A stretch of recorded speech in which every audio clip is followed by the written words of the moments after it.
कार्यक्रम न्यायिक बहस सभ्य अनि न्यायपूर्ण समाजको परिकल्पना बोकी जनजनको आवाजसहित सम्बन्धित निकायलाई खबरदारीसँगै होसियार गर्ने प्रतिज्ञाका साथ अन्यायका विरुद्ध एक बुलन्द आवाज कार्यक्रम न्यायिक बहस लिएर म शारदा घिमिरे तपाईहरूमाझ प्रस्तुत भएकी छु।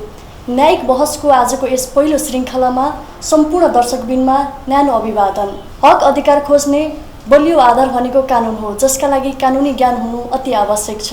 जब हामीलाई अन्याय अत्याचार पर्छ तब न्यायिक ढोकाहरू ढकढकाउने गर्छौँ अर्थात् अदालत धाउने गर्छौँ। तर अहिलेको सन्दर्भमा अदालतका विभिन्न निर्णयहरू आलोचित बन्दै गइरहेका छन्। यही विषय सन्दर्भमा रहेर आज हामीसँग कुरा गर्नका लागि पूर्व न्यायाधीश गोपाल प्रसाद गुरागाई उपस्थित हुनुहुन्छ। उहाँलाई कार्यक्रममा स्वागत छ। स्वागत छ सर। धन्यवाद।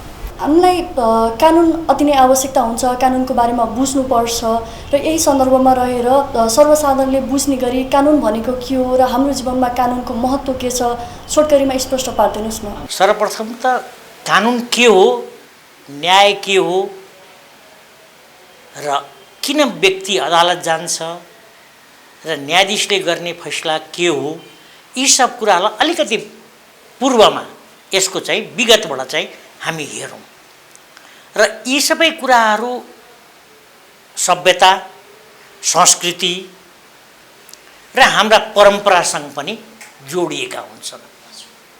यस रूपमा हामी हेर्ने हो भने यदि एक शब्दमा भन्ने हो भने कानुन भनेको के हो त भने समाजले निर्धारण गरेको या राज्यले निर्धारण गरेको पालन गर्नुपर्ने कुरा है या नीति नियमहरू कानुन हुन्। यस अर्थमा हामी हेरौँ त यसै अर्थमा हेर्ने हो भने हाम्रो परम्परागत अवधारणा के थियो त? जस्तै हामी सुरुमा यो संसार नै धर्मबाट परिचालित थियो, तर त्यो बेला जुन जसलाई हामी धर्म भन्छौँ, हाम्रो सभ्यता, संस्कृति र भाषाले जसलाई धर्म भन्छ, हामी त्यसको ट्रान्सलेसन अङ्ग्रेजी शब्द रिलिजियनमा गयौँ। तर रिलिजियन र धर्म एउटै कुरा होइनन्। रिलिजियन र धर्म दुई अलग कुराहरू हुन्। धर्म एउटा ठुलो भण्डार हो जहाँ धेरै कुराहरू छन्, जहाँ व्यक्तिका अधिकार छन्, कर्तव्य छ, दायित्व छ, त्यसपछि उसले गर्नुपर्ने कामहरू छन्, यी विभिन्न कुराहरू छन्। उसले पाउने कुरा छ र उसले दिने कुराहरू, धेरै कुराहरू छन्। त त्यसैले के भनिन्छ भने यो धारयति इति धर्म भन्छ। जे धारण गरिन्छ त्यो चाहिँ धर्म हो। अब के धारण गरिन्छ त भन्नाले हामी के लगाउँछौँ, के युज गर्छौँ भने जुन कुरो हाम्रो युजफुल हुन्छ, जसले हामीलाई बेनिफिट गर्छ, जसले हामीलाई फाइदा गर्छ। तर रिलिजियनको चाहिँ के हो अर्थ भने एउटा भजन कीर्तन या पूजापाठको एउटा निश्चित पद्धति मात्रै हो। तर धर्म त्यो कुरो होइन। जस्तै हाम्रो धर्म चाहिँ हामी के भन्छौँ भने यहाँ विभिन्न डिपार्टमेन्ट हामी गरेको देख्छौँ। जस्तै बाउको धर्म, आमाको धर्म, छोराको धर्म, व्यक्तिको धर्म, दाजुभाइको धर्म, यी विभिन्न छन्। भन्नुको मतलब यी के हुन्? कर्तव्य हुन्। अब यी कर्तव्य हुन् भने कर्तव्य र अधिकार त गाँसिएको हुन्छ। कर्तव्य पालन गर्नको लागि पनि तपाईँलाई अधिकार त चाहिन्छ। अधिकार नभइकन मान्छेले कर्तव्य त पुरा गर्न सक्दैन।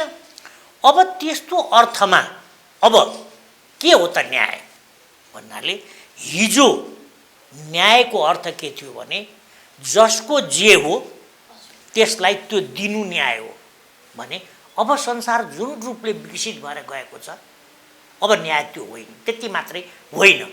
अब न्यायलाई त्यति मात्र सीमित गर्न सकिँदैन। जसलाई जे चाहिन्छ त्यो चाहिँ न्याय हो। त्यसैले हामी के देख्छौँ भने के फरक हो त?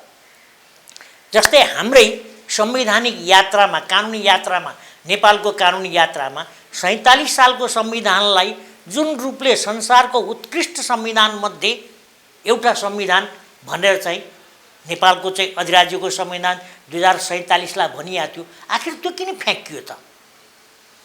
सिर्फ मात्रै कुरो के थियो भने मात्रै कुरो के हो भने यसले के गर्न सकेन भने न्यायपूर्ण वितरण गर्न सकेन। राज्यको स्रोत र साधनको चाहिँ समानुपातिक वितरण गर्न सकेन। सबैलाई राज्यको मूल प्रवाहमा ल्याउन सकेन र त्यो भए या भनौँ समावेश गर्न सबैलाई सकेन। हो, राजनीतिक न्यायको स्थापना त गर्यो 47 सालको संविधानले, तर यसले आर्थिक, सामाजिक, धार्मिक न्याय गर्न सकेन। तर सँगसँगै के भयो त अब? यदि नेपालको न्यायिक इतिहासलाई हेर्ने हो भने हामी के देख्छौँ भने चाहे जयस्थिति मल्लको पालामा बनेको चाहिँ मानव न्यायशास्त्रका कुरा गरौँ या जङ्गबहादुरले बनाएको मुल्की ऐन भनौँ, यी सबै कुराहरू चाहिँ धर्ममा आधारित थिए। यी धर्ममा आधारित थिए। समाज अर्कै रूपमा थियो। तर 7 सालको परिवर्तनपछि समाज अब बिस्तारै गयो र नेपाल आफै पनि विश्वका अरू मुलुकहरूसँगको चाहिँ दाँजोमा जान थाल्यो। त्यस रूपमा हाम्रा ऐनी कानुनहरूलाई पनि हामीले परिमार्जित गर्दै लानु पर्यो र हाम्रा ऐन कानुनहरू बिस्तारै बिस्तारै जुन हिजो त्यहाँ हामी के देख्छौँ भने जुन हिन्दू न्याय पद्धतिमा आधारित हाम्रो व्यवस्था थियो भने अब त्यो व्यवस्था क्रमशः हट्दै पश्चिमा मुलुकहरूले स्पेसली इङ्ल्यान्डले स्थापना गरेको कमन ल सिस्टम या एडभर्सरियल सिस्टमतिर हामी गयौँ र यसैको प्रतिफल हामी के देख्छौँ भने चाहे 7 सालको संविधान होस्, चाहे प्रधान न्यायालय ऐन होस्, चाहे सर्वोच्च अदालत ऐन होस्, चाहे नागरिक अधिकार ऐन होस्, चाहे सरकारी मुद्दा सम्बन्धी ऐन होस्, चाहे प्रमाण ऐन होस् या त्यसपछिका संविधान हुन्, ती सबैले बिस्तारै बिस्तारै केलाई मात्रै गरे भने कमन ल सिस्टमलाई बिस्तारै बिस्तारै गर्दै गए।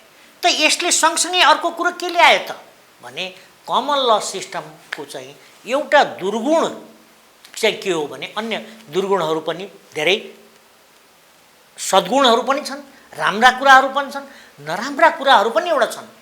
त त्यो नराम्रा कुराहरूमा हामी के भन्न सक्छौँ भने यो चाहिँ प्याराडाइज अफ द लयर्सहरू हो या भनौँ वकिलहरूको स्वर्ग हो। यहाँ यसले न्यायाधीशको भूमिकालाई एक त के गर्यो, सीमित गरिदियो। एक दोस्रो कुरो 47 सालभन्दा अगाडिका कुरा यदि गर्ने हो भने त्यो बेला पनि नेपालको न्यायमा भ्रष्टाचार थिएन भन्ने कुरो होइन। नेपालको न्यायिक पद्धतिमा भ्रष्टाचार थियो, न्यायाधीशहरूमा दबाब त्यो बेला पनि थियो, तर त्यो भ्रष्टाचार र दबाब एउटा निश्चित समूहको माध्यमबाट मात्रै आउँथ्यो। या जस्तै भनौँ, सानो उदाहरण म यसलाई प्रश्न गरौँ, जस्तै भनौँ त्यो बेला राजनीतिमा शक्तिमा को थियो? दरबार थियो। त दरबारको चाहिँ दबाबमा या दरबारको भ्रष्टाचारलाई लिगलाइज गरिदिनलाई, दरबारले गरेको भ्रष्टाचारलाई लिगलाइज गरिदिनको लागि अदालतलाई प्ले गरियो, अदालतलाई युज गरियो। तर 47 सालपछि के भयो त? 47 सालपछि के भयो त भने दरबारलाई को भूमिकालाई या दरबारको शक्तिलाई के हदमा सीमित गरियो। तर सँगसँगै के भयो त? सँगसँगै के भयो भने 2047 सालको संविधानले अदालतलाई असीमित अधिकार दियो। या भनौँ यदि साँचो अर्थमा भन्ने हो भने अदालतले सम्प्रभु सत्ता आफ्नो हातमा लिने प्रयास गर्यो। या यसलाई अझ हामी कहाँ प्रस्ताउन सक्छौँ भने शक्तिको खेलमा अदालत अगाडि आयो। जस्तो हामीले के अरे न्यायिक क्षेत्र भनेको स्वतन्त्र हुनुपर्छ भनिन्छ, Yes. तर अहिलेको सन्दर्भमा न्यायिक विभिन्न निर्णयहरू चाहिँ अलिकति आलोचित भइरहेको छ। त्यसैमा हो। अब के भयो? यसले गर्दा अर्को सँगसँगै यसले के गर्यो भने अब न्यायाधीशहरूको नियुक्तिमा सर्वप्रथम त हामी नियुक्तिकाबाट चाहिँ सुरु गरौँ। हामी के देख्छौँ भने हामी बारीमा जे रोप्छौँ त्यही फल्छ। हामी बारीमा जे रोप्छौँ त्यही फल्छ। काँक्रा रोपेर फर्सी फल्दैन। या फर्सी रोपेर काँक्रा फल्दैन। त के भयो त? 47 सालले एउटा नयाँ व्यवस्था गर्यो। त्यो के गर्यो भने न्याय परिषदको कल्पना गर्यो। न्याय परिषदको कल्पना गरेर राम्रो कुरो थियो, एकदम राम्रो कुरो थियो। तर यसको प्रयोग के गरियो? गलत तरिकाले। जस्तै भनौँ, हामी के देख्छौँ भने जाँड खाने डबकामा दुध खाइयो भने पनि, जाँड खाने डबकामा राखेर दुध खाइयो भने पनि त्यो जाँड देखिन्छ। हो, यही कुरो भयो। त 47 सालको संविधान बन्ने बित्तिकै के सुरु गर्यो? शक्ति आफ्नो हातमा लिएर बसेका न्याय सेवाका मान्छेहरूले न्याय परिषद मार्फतबाट सर्वप्रथम त के गरे भने आफ्ना नबिकेका छोरा भाइ भतिजा सालाहरूलाई न्यायाधीशमा नियुक्त गरे। आफ्ना नबिकेका, जागिर खान नसक्ने, वकालत चलाउन नसकेका मान्छेहरूलाई के गरे? न्याय परिषदका मान्छेहरूले त्यस्ता व्यक्तिहरूलाई चाहिँ न्यायाधीशमा डाइरेक्ट नियुक्ति गरे। र त्यसको प्रतिफल के भयो त? अब न्यायमा विचलन आउन थाल्यो। एक, न्यायमा प्रदूषण भरियो र न्यायको स्तर के भयो? झर्यो। त सुरुमा के थियो भने 47 सालको संविधानले त्यतिखेर कल्पना गरेको न्याय परिषद जुन थियो, त्यो परिषदमा चाहिँ न्यायाधीशहरूको बाहुल्यता थियो, मेजोरिटी थियो र न्यायाधीशहरूले त्यो कुरो गरे र केही भाग के गरे? राजनीतिज्ञहरूलाई दिए। केही भाग राजनीतिहरूले पाए र बढी चाहिँ अधिकांश न्यायाधीशहरूले आफ्ना नबिकेका छोरा भाइ भतिजाहरूलाई नियुक्त गरे। त्यस्तै राजनीतिज्ञहरूले आफ्ना झोले झन्डे हुके बैठकेहरूलाई नियुक्ति गरे। तर त्यसपछि के भयो त? अब यो अहिलेको नवीन व्यवस्था आएपछि अहिलेको न्याय परिषदमा हामी के देख्छौँ भने अब राजनीतिज्ञहरूको चाहिँ बोलबाला बढ्यो। हो, हिजो ती राजनीतिज्ञहरू जो न्यायाधीशको चाकरी गर्थे भने अब न्यायाधीशहरू राजनीतिज्ञको चाकरी गर्न थाले र अब तिनका मान्छे, राजनीतिका मान्छेहरू चाहिँ न्याय सेवामा फुलफिल हुन थाले, भर्ती हुन थाले।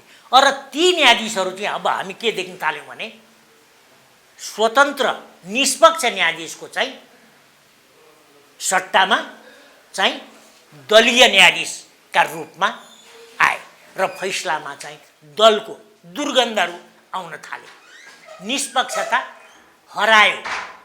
अब यस रूपले चाहिँ के गरियो भने इन्टेन्सनली या भनौँ उद्देश्य सहित नै न्यायलाई प्रदूषित गर्ने काम पहिला त न्याय परिषद आफैले गर्यो, अहिले राजनीतिज्ञहरूले गरे र शक्तिका लागि चाहिँ अब के भए भने न्यायाधीशहरू यति लाचार भए कि अब उनीहरूले चाहिँ राजनीतिज्ञको चाहिँ चाकरी र त्यही रूपले हामी देख्छौँ नियुक्तिपछि चाहिँ पार्टीको चाहिँ कार्यालयमा नियुक्ति पत्र लिएर चाहिँ जाने न्यायाधीशहरूको चाहिँ लाइन लाग्यो। भनेपछि हजुरको विचार अनुसार न्यायालय स्वतन्त्र हो भने सैद्धान्तिक रूपमा मात्रै छ तर व्यवहारिक रूपमा भएन। अब त्यसैले यो प्रत्यक्ष अझै पनि हामी के देख्न सक्छौँ भने यदि हो यस रूपमा आएका न्यायाधीशहरू सबै नै खराब छन् भन्ने पनि मेरो भनाइ होइन, केही छन् राम्रा पनि छन्। तर यदि पर्सेन्टेजले हेर्ने हो भने हामी के देख्छौँ भने क्याडर बेस न्यायाधीशहरू चाहिँ यो छड्के प्रवेशभन्दा क्याडर प्रवेशका न्यायाधीशहरू राम्रा छन्, एक असल छन्। एक दोस्रो कुरो, यो छड्के प्रवेशले के गर्यो? न्यायाधीशहरूलाई हतोत्साहित बनायो, निराश बनायो। किनभने हामी संवैधानिक व्यवस्था के देख्छौँ त भने उपसचिव भइसकेको 4 वर्षपछि मात्रै जिल्ला न्यायाधीश हुन योग्य हुन्छ। उपसचिव भएको 4 वर्षपछि मात्रै जिल्ला न्यायाधीश हुन योग्य हुन्छ। भनेदेखि एउटा व्यक्ति सेक्सन अफिसरमा नियुक्त हुनको लागि मिनिमम 21 वर्षको उमेर पुगेको हुनुपर्छ। 21 वर्षमा सेक्सन अफिसरमा नियुक्त भएको मान्छे करिबन 10 वर्षमा उपसचिव हुन्छ। त्यसको पनि 4 वर्षपछि गयो भने 5 वर्षपछि गयो भने कति वर्ष उमेर भयो? करिबन 40 वर्षको उमेरमा त ऊ जिल्ला न्यायाधीश हुन इलिजिबल भयो, जिल्ला न्यायाधीश हुन सक्ने योग्यतासम्म पर्यो। ऊ क्यूमा प्रोसेसमा मात्रै आयो। तर हामी के देख्छौँ भने वकालत नचलेर पार्टीको झन्डा र झोला बोकेर हिँड्ने मान्छे ल ग्रेजुएसन गरेको 10 वर्षमा वकालत नचले पनि लाइसेन्स लिएको 10 वर्षमा त ऊ हाइकोर्टको चाहिँ जज हुन इलिजिबल भयो। हाइकोर्टको जज हुन इलिजिबल भयो भने 21 वर्षबाट चाहिँ 31 वर्षमा ऊ इलिजिबल भयो। उसको पहुँच ठुलो भयो, छ पनि छ, किनभने ऊ राजनीतिज्ञको सम्पर्कमा बसेको मान्छे हो भने अब त्यो मान्छेले जहिले पनि क्याडरलाई के गर्ने भयो? सुपरसेड गर्ने भयो, बाइपास गर्ने भयो। र माथिल्लो लेभलमा अब भनौँ हाइकोर्टको चाहिँ चिफ जस्टिसमा या सुप्रिम कोर्टमै आउने न्यायाधीशहरू पनि को हुने भए भने कम उम्रमै आएर त्यहाँ जागिर खाने भए, त्यहाँ काम गर्ने भए। तर क्याडरको मान्छे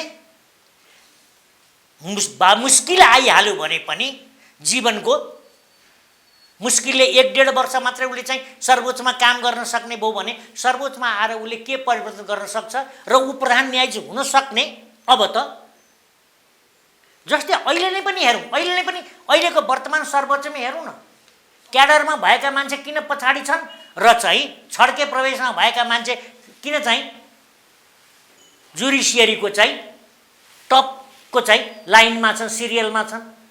भोलि प्रधान न्यायाधीशकै हातमा हो, चिफ जस्टिस नै लिडर हो जुडिसियरीको।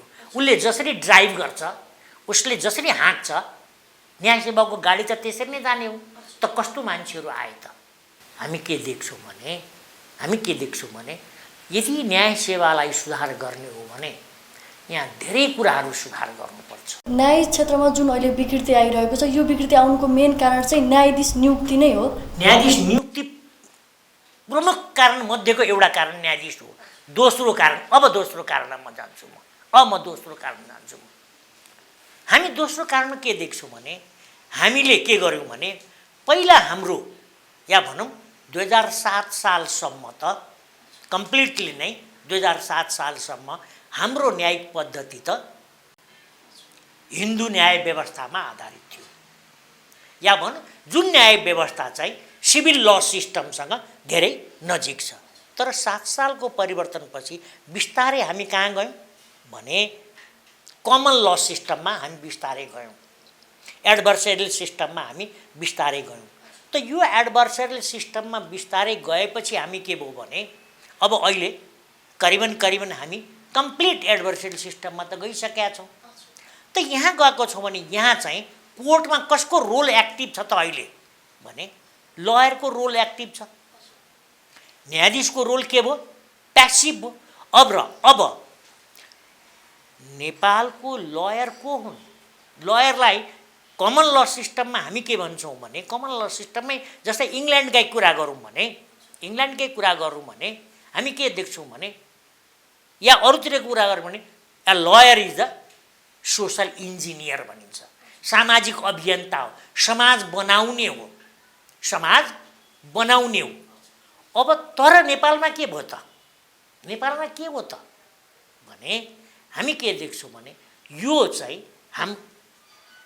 या अर्को कुरामा भन्ने हो भने जस्तै इङ्ल्यान्डकै कुरा गर्ने हो भने या कमोबेस रूपमा धेरै हदसम्म पनि इन्डियाकै चाहिँ सुपेरियर कोर्टहरूमा हामी के देख्छौँ भने न्यायाधीशले घुस खान्छ भन्ने कुरो आश्चर्यको विषय हो।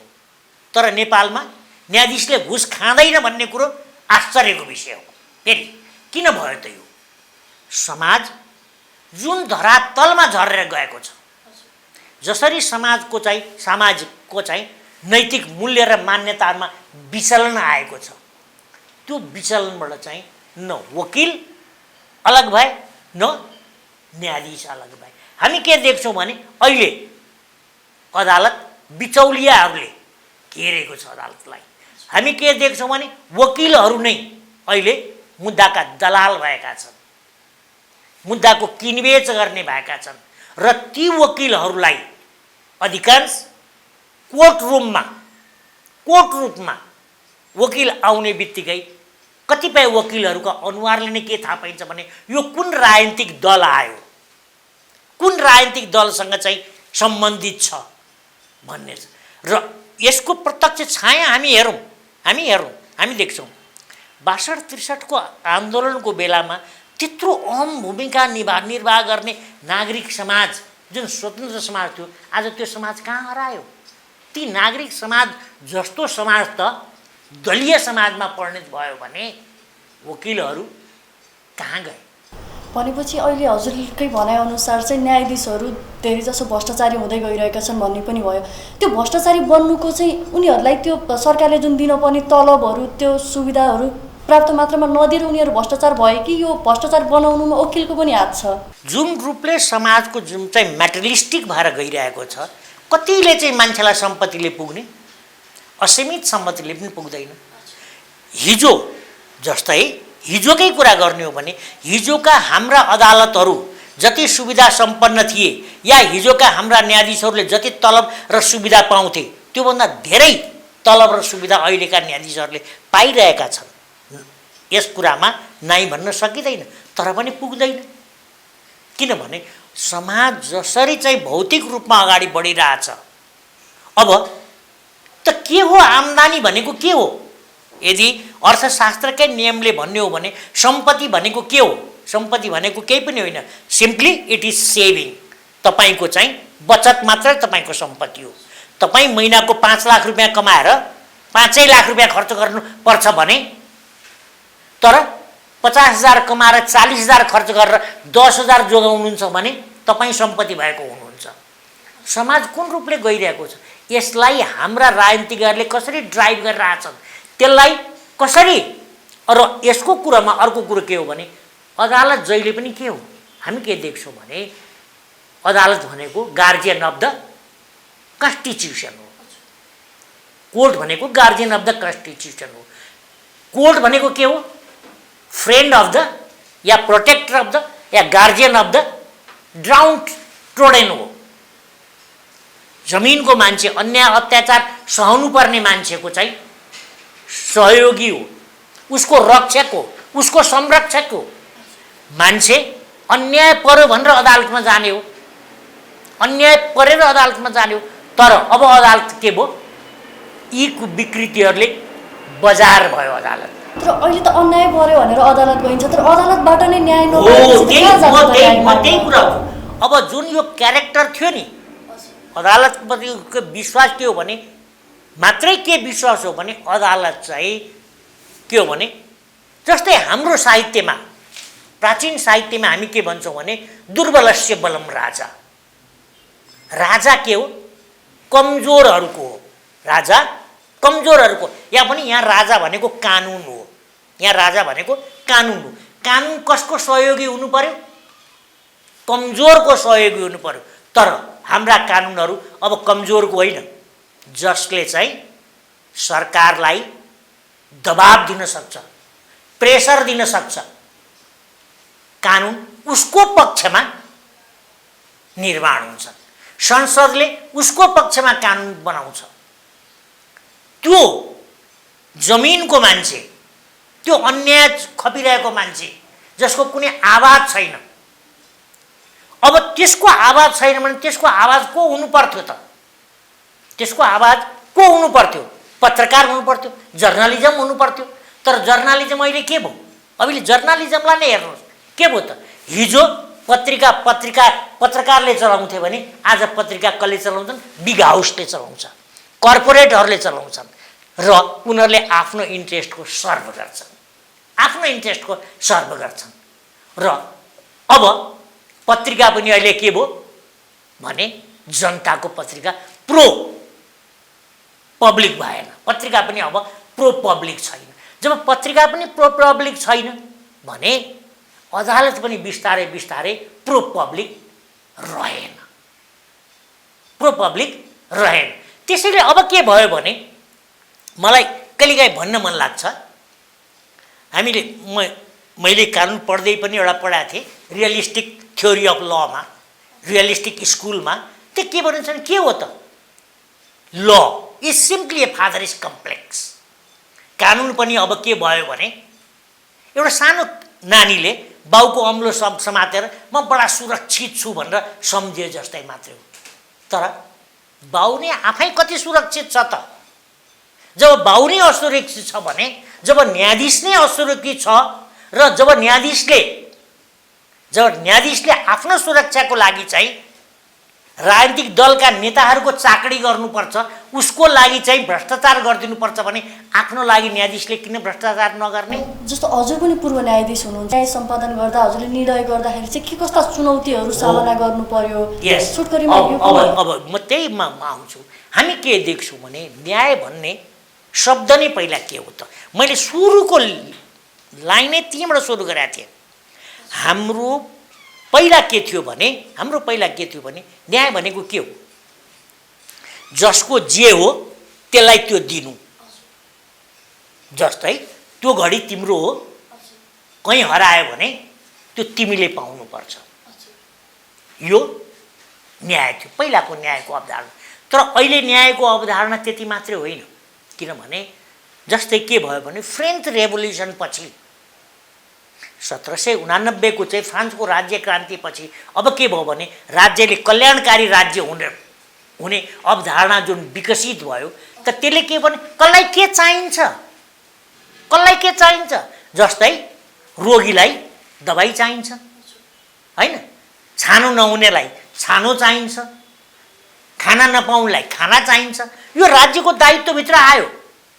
त त्यो राज्यको दायित्वभित्र आयो भने अब यो चाहिँ के हो भने लिगल जस्टिस होइन, यसको धरातल होराइजन बढ्यो।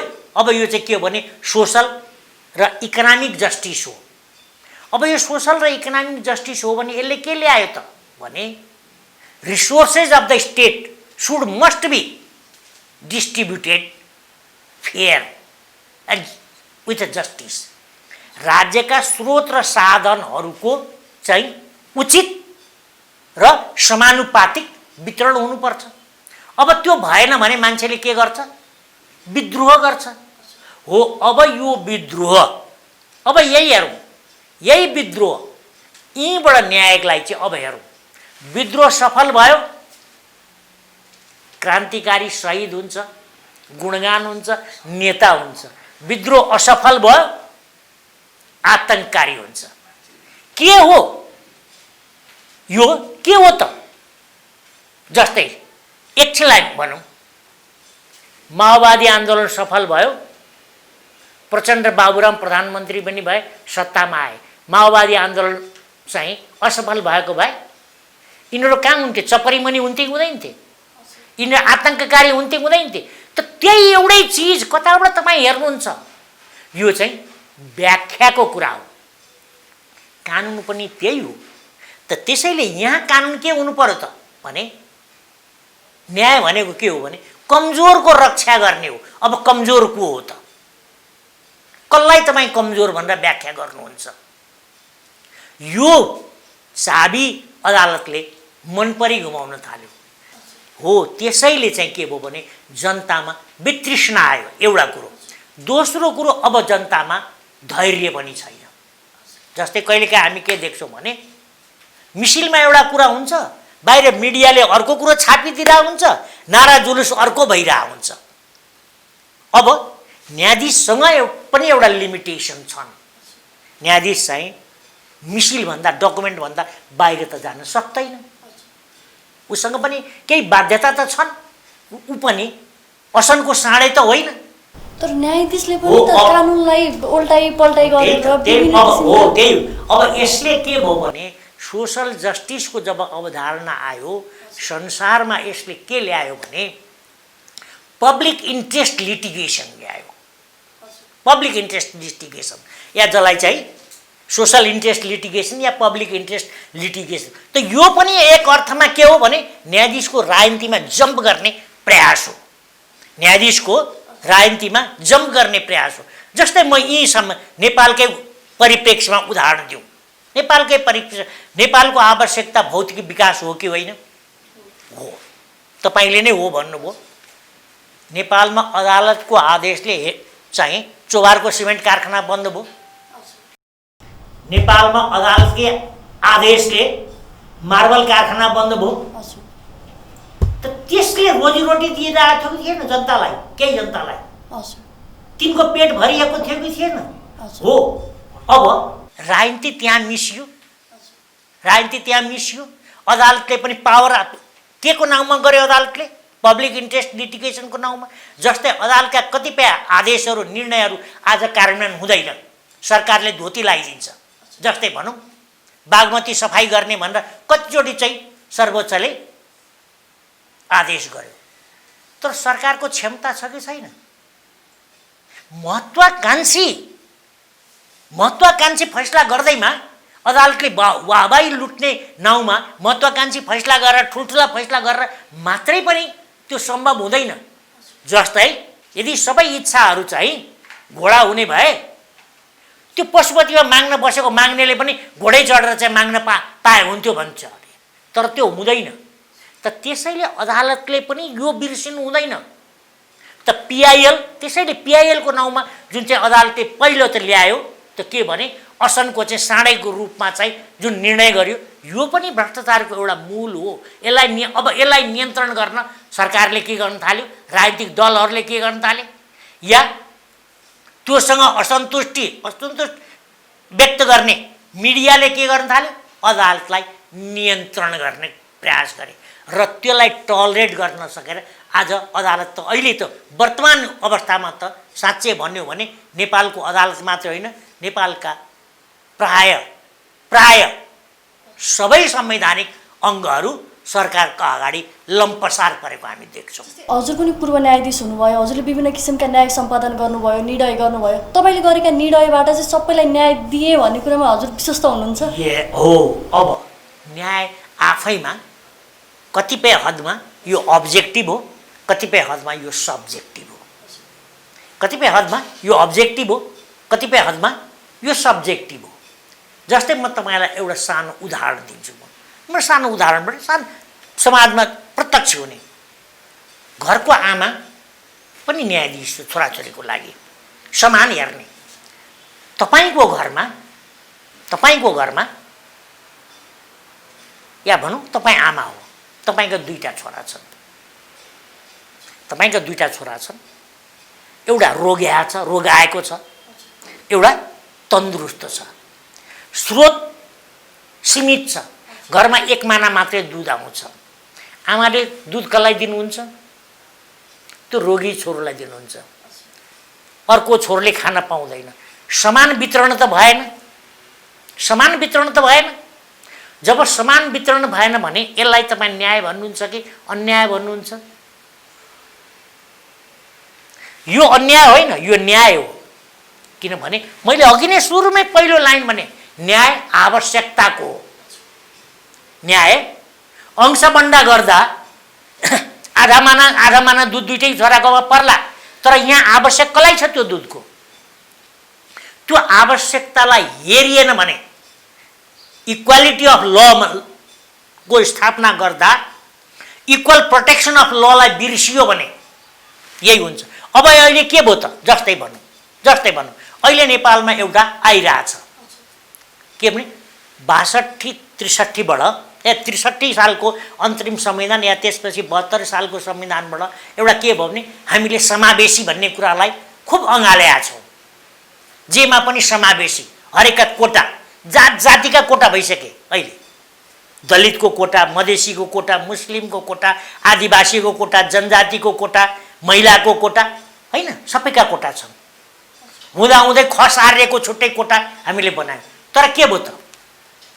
के भयो त अहिले त्यो कोटाबाट चाहिँ को उपभोग कसले गरिरहेछ एउटा निश्चित वर्गले मात्रै गर जस्तै दलितकै कोटाबाट भनौँ त्यही दलितको एउटा घरकै परिवारका एउटा समूहकै मान्छेहरूका छोरा नाति पनाति छोरी बुहारीहरूले चाहिँ त्यो कोटाको युटिलाइज गर्न पाइरहेछन् आम दलितले त त्यो मेन स्ट्रिममा आउनै पाएको छैन जस्तै समावेशीको नाउँमा संसदमै मनोनित गरियो ल्याइयो को आए त तिनै नेताका स्वास्नी साली प्रेमिका सालो भतिजा भान्जा आए यो न्याय हो यसलाई न्याय भन्न सक्नुहुन्छ तर कानुनको दुरुपयोग गरेन त्यसैले के हुन्छ भने अदालतमा दुईटा कुरा हेर्नुपर्छ we have two type of person या पनि भ्रष्टाचारकै तपाईँ कुरा गर्नुहुन्छ भने पनि भ्रष्टाचारलाई पनि विभिन्न क्याटेगोरीमा हेर्नुहोस् यहाँ एउटा त्यस्तो व्यक्ति आफूलाई राम्रो भन्छ जसले भ्रष्टाचार गर्न सक्दैन किन सक्दैन भने उसलाई कामै आउँदैन भ्रष्टाचार गर्नको लागि पनि व्यक्ति सक्षम हुनुपर्छ इफिसियन्ट हुनुपर्छ हो अब यस्तो अवस्थामा एउटा त्यो हुन्छ जसले अपर्च्युनिटी नै भ्रष्टाचार गर्ने अपर्च्युनिटी नै पाएको छैन मौकै पाएको छैन भने के भ्रष्टाचार गर्छ त्यो मान्छे मात्रै इमान्दार हो जसले भ्रष्टाचार गर्ने मौका पाएर पनि भ्रष्टाचार गर्दैन भने एउटा लिमिटेड एउटा अब यस अर्थमा हामी हेरौँ अब के हो त हामी प्रत्यक्ष असन्तुष्टि कहाँबाट बढ्छ जस्तै प्रत्यक्ष हेरौँ हामीले के गरेनौँ जस्तै 47 सालको परिवर्तनपछि उखानै आएन तपाईलाई एउटा विज्ञापन म अलि अगाडि एउटा विज्ञापन सुन्दथे छोरीले आमालाई भन्छे मामु के बोलियो हात्ती बोलियो कि हात्ती छाप चप्पल बोलियो आमाले जवाब दिन्छे उस्तै हो नानु भनेर जवाब भएको तपाईले पनि सुन्नुभयो होला त हिजो चप्पल लाउने नेताहरू आज हात्ती छाप चप्पल लाउनेहरू आज हात्तीमाथि बसेका छन् कहाँबाट आयो जस्तै म तपाईलाई सानो उदाहरण दिन्छु म प्रचण्डकै उदाहरण दिउँ प्रचण्डले नै मात्रै सित्तैमा बस्ने महल पाउँछन् घरि के अरे लाजिम पाटोमा बस्दा या चाहिँ सातो बाटोमा बस्दा किन अरूले पाउँदैनन् सित्तैमा बस्ने घर उनकै साथीहरूले मात्रै उनलाई त्यो अफर गर्छन् त्यो के हो त्यहाँ भ्रष्टाचार छ कि छैन त्यो गुणलाए बापत त्यो अब्लाइज गरे बापत तपाईको मुखमा नुन पसाए बापत त्यो चाहिँ अब त्यसको मूल्य लिन्छ कि लिँदैन हो यस्तै कुराहरूले चाहिँ के हुन्छ भने अब यसको इम्प्याक्ट जब यही कुरो न्यायाधीशले पनि देख्छ भने न्यायाधीश पनि मान्छे नै हो न्यायाधीशमा पनि ऊ अन्तरिक्षबाट आएको प्राणी होइन यही समाजको प्राणी हो समाजमै हुर्किन्छ तपाईँ कल्पना गर्नुहोस् हिलोले भरिएको पोखरीमा एउटा कमलको फुल हो रे कहिलेसम्म ठिङ्ग उभिन्छ एउटा क्वेसन जोड्न चाहे 10 वर्षसम्म एउटा व्यक्तिलाई 10 वर्षसम्म उसको मुद्दा चलिरहन्छ 10 वर्षपछि मात्र उसलाई निर्दोष ठहर गरिन्छ तर हाम्रो समाजमा चाहिँ के छ भने मान्छेलाई पुलिसले समातेर लग्यो भन्ने बित्तिकै हाम्रो सामाजिक दृष्टिकोण के छ भने ऊ दोषी हो तर 10 वर्षपछि निर्दोष ठहर हुँदाखेरि उसलाई मानसिक यातना शारीरिक यातना त्यसको जिम्मेवारी चाहिँ कसले लिन्छ म यही उदाहरण दिन्छु के छ भने जस्तै यो के हो भने यो चाहिँ कानुनी न्यायको चाहिँ चेतना कानुनको चेतना नभएको अभाव पनि हो म तपाईलाई एउटा उदाहरण दिन्छु म इन्डियन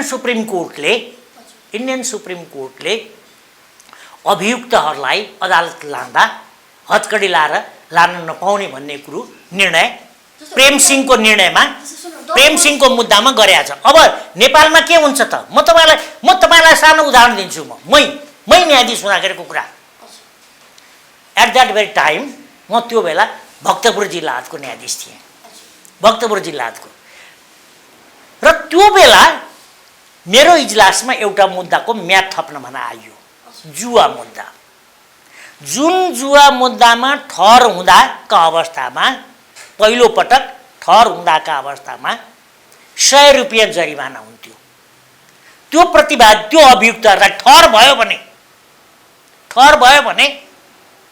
100 रुपैयाँ जरिवाना मात्रै हुन्थ्यो तर उसलाई म्याद थप गर्न हत्कडी लाएर ल्याइयो र पुलिस प्रहरी के चाहन्छ, अनुसन्धान अधिकारी के चाहन्छ भने 25 दिनसम्म म्याद थपेर हिरासतमा राख्ने। त्यो अन्याय हो कि होइन?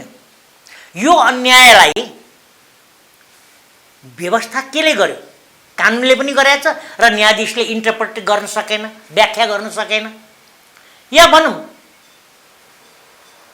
एकदम सानो मामुली अपराध गर्ने मान्छेलाई पुरा बजार घुमाएर चाहिँ हत्कडी लाएर उसको चाहिँ सोसल डिफेम गरेर ल्याइन्छ, सामाजिक उसलाई बदनामी गरेर ल्याइन्छ। यसमा खराबी चाहिँ न्यायाधीशले गरेको निर्णय नै खराबी हो कि हाम्रो कानुनै खराबी हो त? त्यसो भए चाहिँ यो के हो भने हाम्रो नियत खराब हो। नियम भनेर नियमलाई तपाईँ बदल्न सक्नुहुन्छ। You can change the law overnight, but how can you change the your habit?